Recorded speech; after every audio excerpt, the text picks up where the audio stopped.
my meal. Hall of Fame wrestler, created with the feel. Son of a boxer, comic book artist. Sweet science cinema, know what my favorite part is? The whole thing. From the great white hype to Rocky and Creed, the Raging Bull. Oh no, I should have spoiled it. Come check out this episode and you'll find yourself enjoying it. Sweet science cinema. Sweet science cinema. And there's the bell.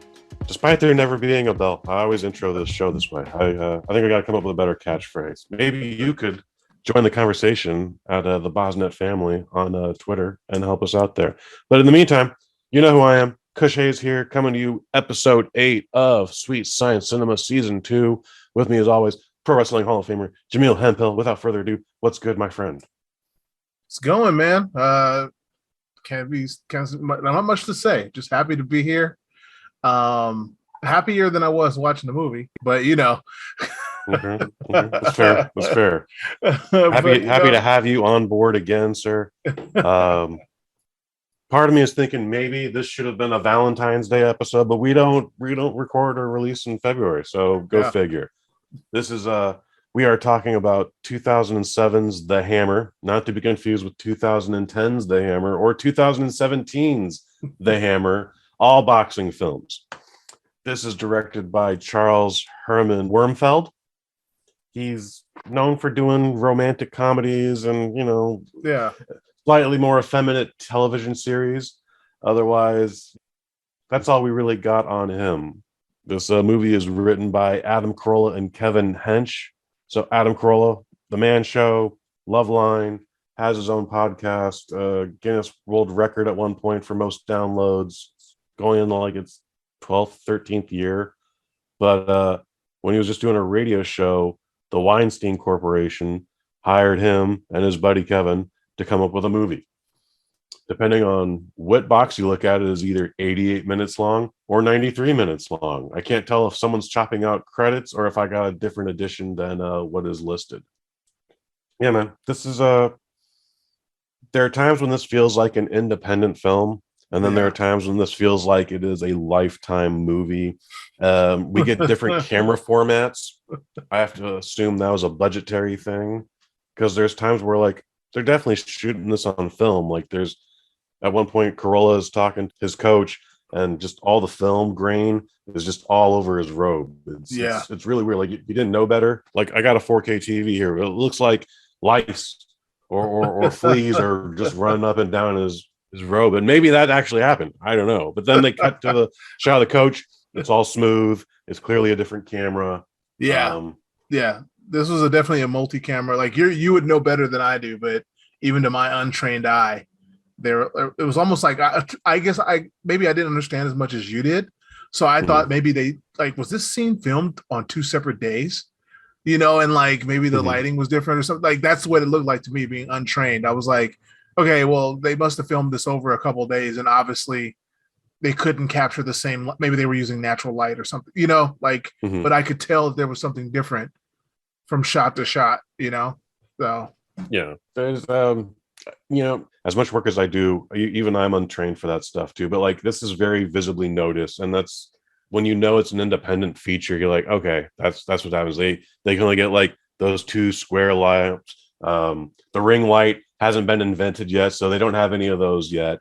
They probably don't have like the proper silks and everything, like the filters that the lights need. Dude, I'm on these sets, nothing complicated, just little corporate videos, and like I see all these guys like, no, all right, give me some diffuser, and we have to put this piece of paper over the light, and we have to shine it at this. Oh no, the Earth's axis just changed, so now we have to tilt it this way to get this effect now, and there's a shadow, so now I have to hit it with this light over here. Like I look at the director, I'm like, I don't even know how you see any of this, man. Like 3 minutes ago, like I would have said the shot was fine, but that's why you brought me on board, so I'll do what you want me to do. Yeah, that's the case in this. It's not unheard of to have shots done over multiple days, but yeah, there's sometimes the light's at 1, sometimes it's at 4, sometimes it's at 5:56 just before the sun's coming down. But I understand you didn't get to finish this movie. I didn't finish it. Like, I'm sorry. Where did you drop off at? I dropped off like it was towards the end because we knew there was going to be the competition. You know, I knew it was going to come down to Jerry and then the other character, Brown, going up against each other. You know, the one thing that got me is we can get to it later, but I didn't expect the ending to end like that. I thought I was watching a really trite, you know, underdog story. I thought this was going to be like slightly cuter, like you said, Lifetime. I thought this was going to be Lifetime Rocky. Okay. You know what I mean? I was like, okay, this is going to be Lifetime Rocky. I'm going to come back and finish it to see if I'm right. And then I never got around to coming back and finishing it. But we can talk about the ending because I did catch up on the ending by reading the cliff notes and some other reviews and thoughts from other viewers and stuff like that, and IMDb and whatnot. So it didn't end like I thought it was going to end, which is cool. Okay. You know, but it did, like you said, this sometimes felt like a Lifetime movie. It wasn't just the for me, it wasn't the cinematography. It was the story. You know, this story's a little basic. Yeah. It was this. They didn't really. Adam Carolla got to be a little funny. If you're a fan of the Man Show, this is him right out of the Man Show. You know, the same kind of, you know, acerbic humor before he went off the deep end. You know, so yeah, if you're a fan of Adam Carolla, you're not going to hate this movie. But other than that, it's one of those movies where I don't see why you'd watch it unless you really, really, really like one of the actors in it. I liked listening to the Adam Carolla show. And I'd heard him reference this a few times. Would it be like maybe less than a decade ago I saw this for the first time? And even going into it, I thought there was going to be more boxing than there was. Like I was disappointed from the lack of boxing. But all the jokes I heard him repeat ad nauseum on his show. Like, you know, he does 5 shows a week. So like you just repeat bits. It just happens. We do it all the time here. I would hear the stories about what went into this, like how much it cost, how hard it was to do this. Like he's jogging a morning radio schedule at the same time that this is all happening. His friend Kevin Hench, this is his very first credit, and then this guy goes on to do like all the ABC TGI Friday sitcoms from here on out and has a fantastic career. Several careers were built on this movie, which pretty interesting. But at the same time, it's like this should have been better, I think. Even for a first time out, like I think this should have been better, even with a restrained budget. It feels like Carolla's just riffing a lot. And they're like, okay, we only have a script for 74 minutes, but we got to fill another 13 or 15. So let's do a thing where we go to the Home Depot and the woman at the register has to like individually like find the price check on all these bolts. Meanwhile, Jane Lynch and him get into some just like tool man competition, really just naming bolts and joints and grips. And if you're a handyman or a contractor, that shit is probably hilarious to you. But me, I'm just like, this is definitely filler. Yeah, it's one of those things where it's pretty obvious they handed over some time to the comedians and let them do their thing. You know, it's like make something funny. I think they probably had to. Yeah, I think they probably had to. The plot of this movie is Adam Carolla is turning 40, which is actually, once you cross 40, it's a pretty simple ride. I remember most of my 30s, sleepless nights going, why am I here? Why am I not doing better? This, you know, lots of sleepless nights over the silliest things. But by the time like I got to 38, I just cut all that shit off. I was like, I'm just going to tell everyone I'm 40 now. I don't care. Anyway, Adam Carolla, rudderless, directionless at 40. He's a handyman, freelancer. He's at whatever gig he's got. He's got his main man, Ozzy, played by Oswald Castillo. That's the real dude. Oswald, Ozzy is not an actor. That's his homeboy from the construction site. That's his real accent. That's how he pronounces everything. They've been friends for 15 years at this point, and he just like, let me just write Ozzy's strengths here. Like this guy's funny. We can make him funnier. And I think he even steals the movie, or at least steals every scene he's in. Yeah. I mean, it's this, I don't know what it is, but maybe it needed a stronger, I think, okay, this is me just riffing now, but I'd be interested to see what this could have been in Adam McKay's hands. Okay. Like where you take a bunch of funny people, you know, and make this movie, but then you let them riff until you get one of the funniest takes you can find, right? Because like Adam McKay is known for that. He just tells them to say it again and again and again until he gets something crazy and absurd, and he stitches all these moments together and makes a laugh-a-minute movie. That's how you get Anchorman, right? And so it'd be interesting to see if you Right. you get Adam Carolla and Jane Lynch and maybe get some more funnier people, in the supporting roles, some more comedians, and take this on full on comedy, because this is like half comedy, half meet cute, half romance. I'd love to see it go full on comedy and just let people go off. And I think maybe then it would have been more enjoyable, because yeah, that's just an idea. But I don't want to say I hate this movie, but the fact is I couldn't finish it. Like, it didn't hold my interest for, what is it, 88 minutes total? It didn't hold it held me for like 50 minutes. Minimum. Yeah. Okay. Yeah. Well, like we didn't even get to the nuts and bolts of it. He's just directionless. Yeah. And he gets fired from a job, and he has other side projects. So he does a boxing class at your local 24-hour fitness or whatever it is. That's an actual gym that he actually worked at, him and Ozzy again. And then something happens. He actually ends up knocking out a future heavyweight contender, not even by accident, just caught the guy slipping and knocked him out. And then he ends up getting noticed by this guy who's like, I'm a coach for the Olympics. I would love to have you as a competitor. Please meet me here. And he does. We find out that this is actually a farce. The only reason why he's asked Adam Carolla to be on the team is so that he can get free sparring lessons to his real main guy, played by Harold Howard Moore, plays Robert Brown. Yeah. And that's pretty much the juxtaposition. Robert catches a conscience, reveals the evil coach's plans, which is actually more of a sound strategy. But you gotta create an underdog where you can, and they ended up meeting in the finals of the tournament. And then, spoiler alert, Jerry throws the fight, or doesn't even throw the fight, but he could have won. Yeah, could have won and didn't. So yeah. And then somewhere there's a romance in the middle of all happening in all of this, and they're getting to know each other. They like each other. At one point, she's like, "I got a job offer in Seattle." And he's like, "You can't do that." She's like, "But I must." And then half hour, he's like, "So I didn't." And like, all right, we can get a little bit into that later. But where do you feel like you didn't see anything? Well, it was just maybe it's just because none of the character, like Adam Carolla, I didn't feel like he's being used to his, he's not an actor, I get it, but he wasn't being used to his fullest extent. Like, I guess maybe it's on me, maybe it's on me. I don't want to sit there and crap on a movie, but maybe I was expecting it to be funnier, Yeah. And it again, fair. wasn't necessarily really funny. Then, like you said, the romance subplot is there, but it's like a D plot, it doesn't go anywhere. You don't care whether or not they're together, and it doesn't go anywhere, but it takes up a lot of the picture too. Yeah. But it's really an afterthought. So I don't know what the main thrust of the movie is, and I didn't know what it was building to. I assumed that Carolla's character and it was Jerry and Brown were going to fight.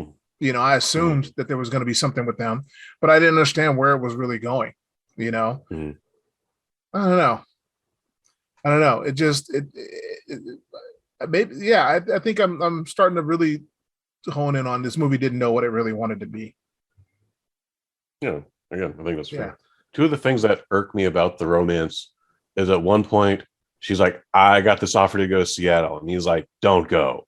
And I was just like, why would you stop her from going? And why wouldn't either of them like, why don't you come to Seattle with me? Since you've got nothing going on here. Like, you've got no job. Like, you can shovel a ditch in Seattle, sir. You'll be just fine.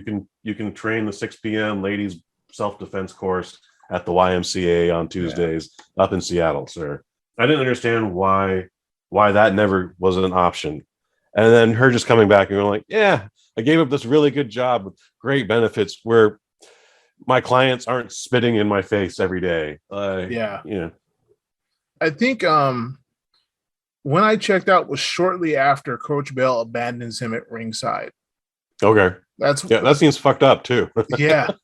I was like, okay, he's the villain, but I don't know. I think that's what did it. It was like, okay, he's the villain.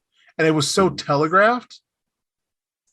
Like we know Bell's the villain right from the jump. So seeing him do that, it wasn't really treated as the moment.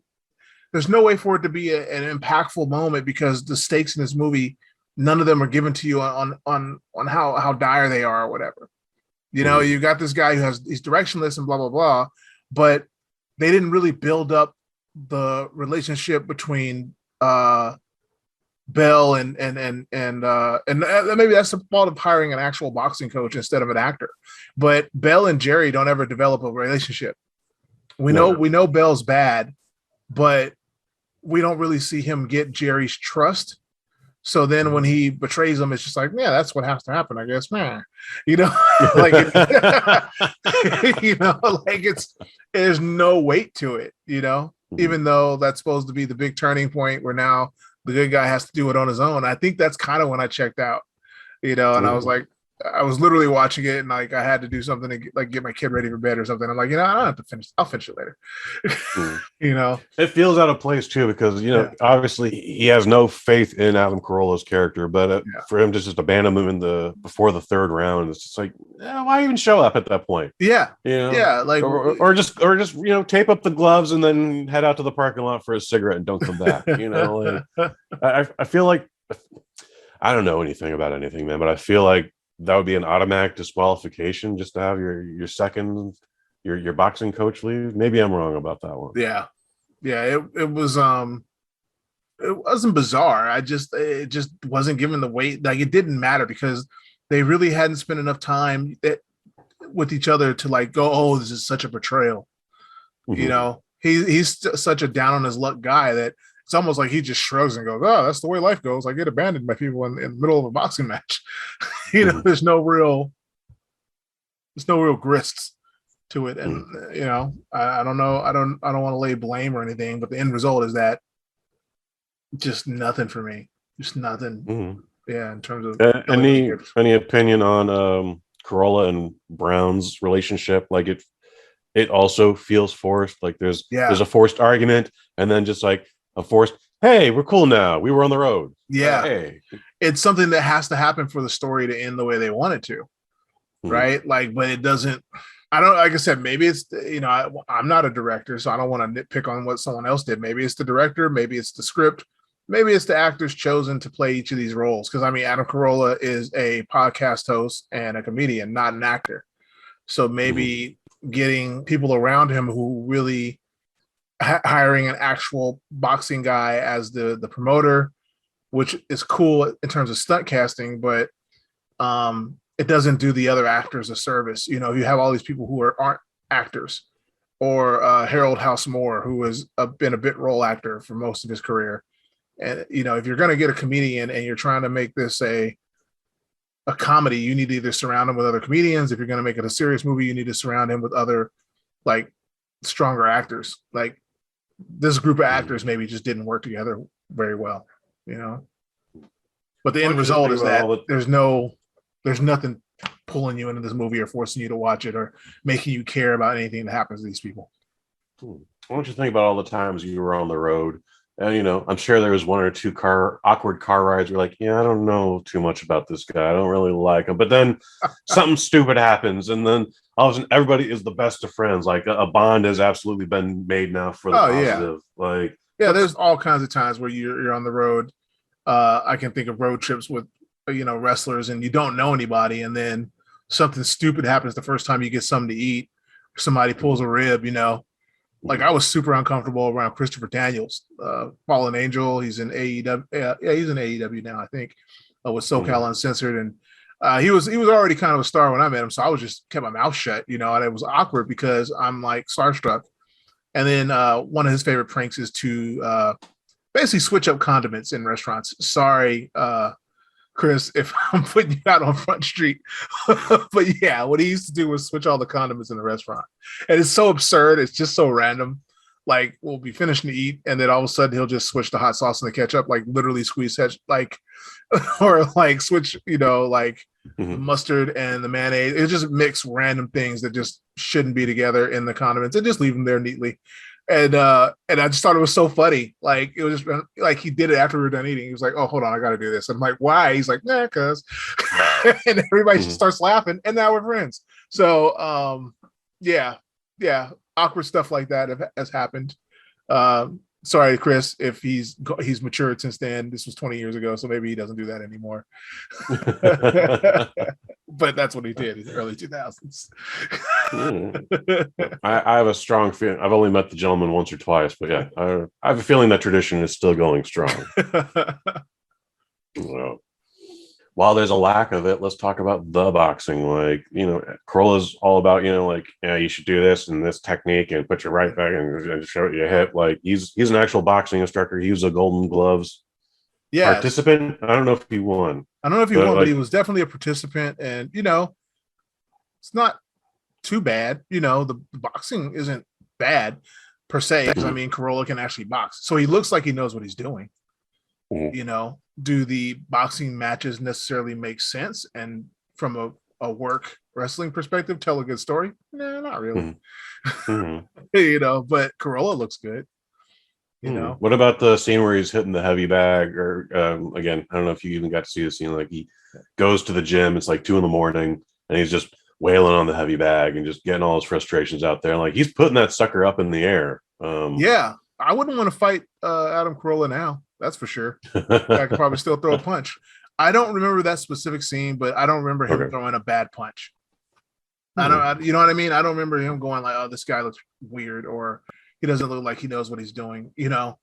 There are some people, like, no matter how great an actor they are in action scenes, they don't necessarily know how to throw a punch very well. Like Kristen Ritter.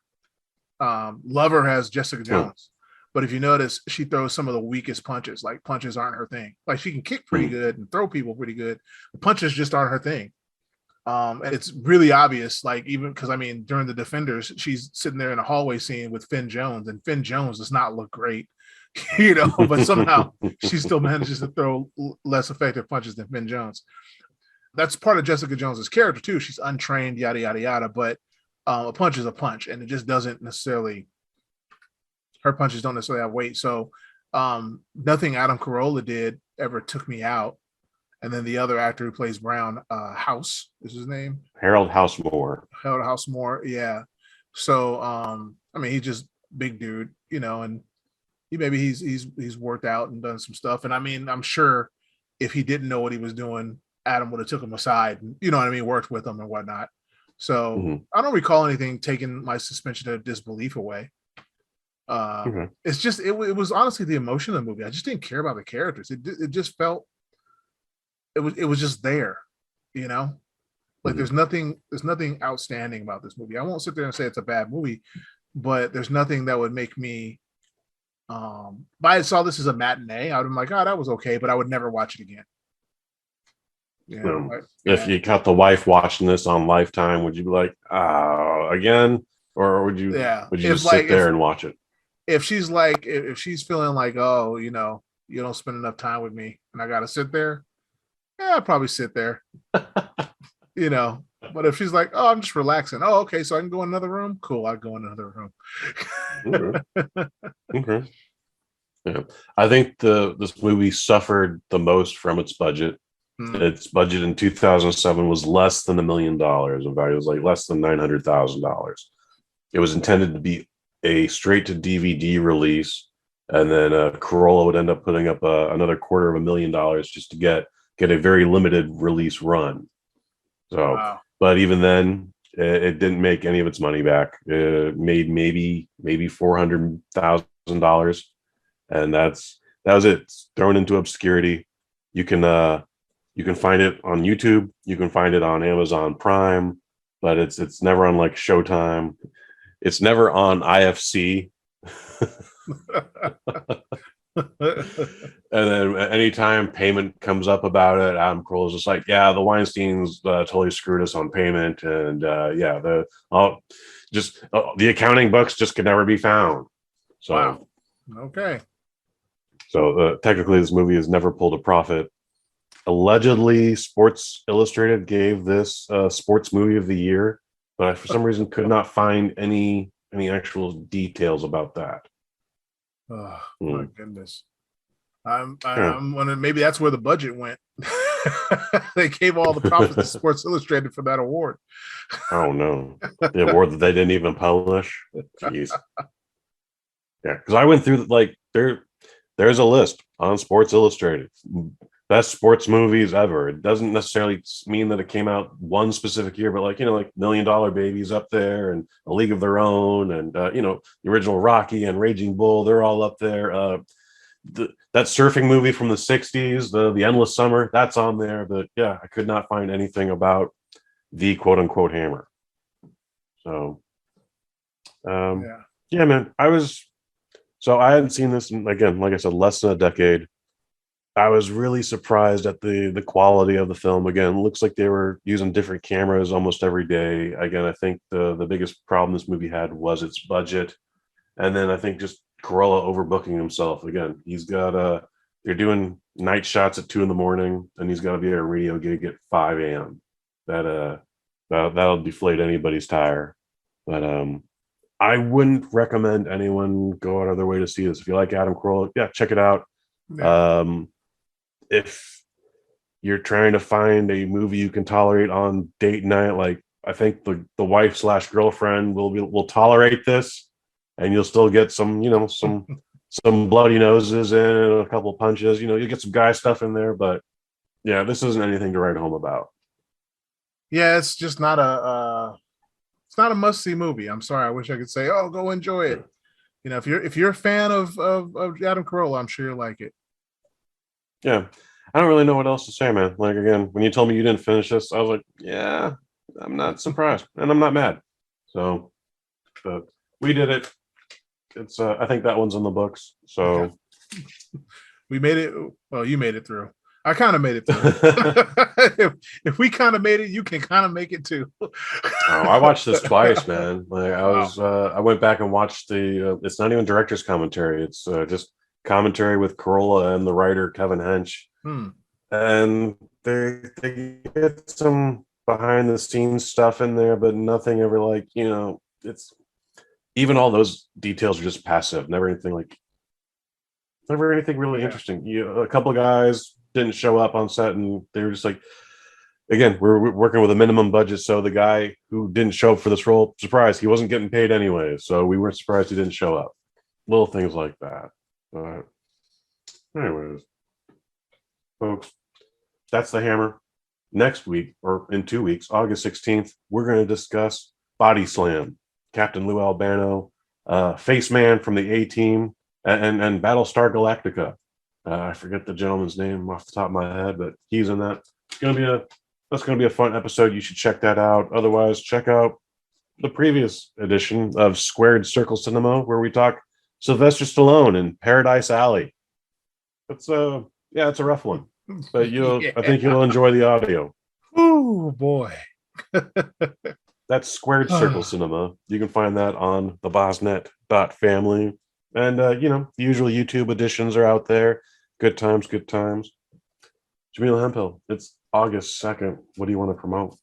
Oh, man. Gosh, guys. Hopefully, when you're hearing this, I had a great time at DreamCon. Keep it locked at npccomics.com, because we will be making one more appearance at a convention later this year. At this time of recording, I don't know what it is, but you know what? If you are in the Pacific Northwest or Southern California, keep it locked, because we might be coming your way with a bunch of new comics for 2022 and 2023. There you go. As for myself, we do a show called The Microdose. It's every Friday. At this point, we will probably be talking about my shenanigans at the National Hot Rod Association from last week. It should be a good time. It'll be very hot. There'll be a lot of sunscreen involved, and I've even resigned to just bringing an umbrella with me now, Jaimel. Like, I'm not fucking around with that Sonoma heat, dude. I'm just like, I'm gonna vaporize. You gotta stay in that shade, man. Like a vampire in an Anne Rice novel. Yes, sir. Yeah. Otherwise, folks, check out Waffle Box Podcast. Me and friend of the family, Mike Fish. We talk about everything and nothing all at the same time. It is the best part of Wednesdays, and you're going to check that out on YouTube, Waffle Box Pod, as well as the BosNet.family.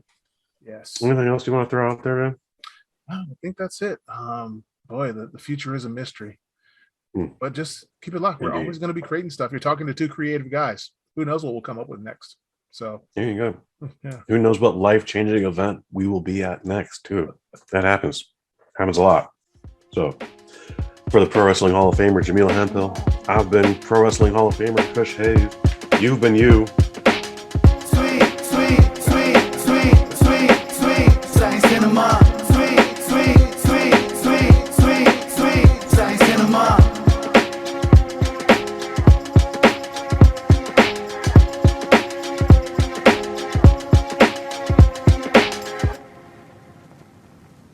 From the BosNet family. Boy, the future is a mystery.